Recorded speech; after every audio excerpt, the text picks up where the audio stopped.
नमस्कार दीपाल अपने YouTube channel पर लाए बहुत प्यारे बहुत मजेदार चुटकुला नाच गीत मेरे गीत कैसा लगेगा like and subscribe comment box में बताना लोग देख रहे हो मैं सबसे प्रणाम करूँ जो मेरे गाने में गलती आप लोग सुनना मेरे चैनल पे सपोर्ट करना आप लोग बहुत बहुत से दुलार प्यार देना मेरे चैनल पे सपोर्ट करना। बैठा सुगन के उड़ाओ कहे नने दी बैठा सुगन के उड़ाओ कहे नने दी बैठा सुगन के उड़ाओ कहे नने दी बैठा सुगन के उड़ाओ कहे नने दी सोने की थाली में जवना बनाए सोने की थाली में जवना बनाए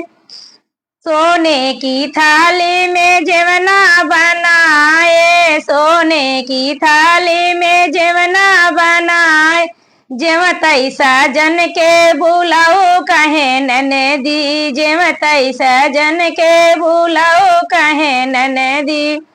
जेव तैसा जन के बुलाओ तुही नने दी बैठा सुगन के उड़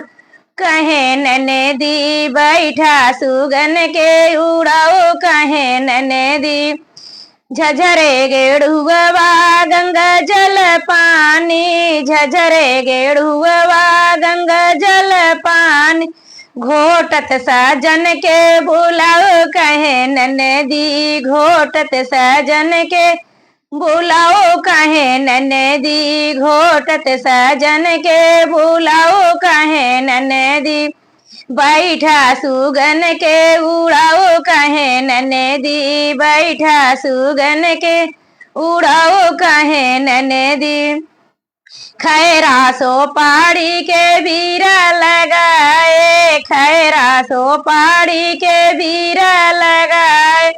कुछ तैया सजना बोलाओ कहे नने दी कुछ तैया सजना बोलाओ कहे नने दी बैठा सुगन काए उड़ाओ तुही नने दी बैठा या सुगना उड़ाओ कहे नने दी बैठा या सुगना उड़ाओ कहे नने दी फूलाया झरी झरी से जा लगाए फूला ही झरी झरी से जा लगाए सूतत साजन के बुलाओ कहे नने दी सूतत साजन के बुलाओ कहे नने दी सूतत साजन के बुलाओ कहे नने दी बैठा सुगन के उड़ाओ कहे नने दी बैठा सुगन के उड़ाओ कहे नने दी बैठा सुगन के उड़ाओ कहे नने दी। जितना दर्शक लोग देख रहे हो मैं सबसे प्रणाम करूँ जो मेरे गाने में गलती हो कुछ ना करें मेरे चैनल के सपोर्ट करना आप लोग बहुत बहुत से दुलार प्यार देना मैं सबसे प्रणाम करूँ।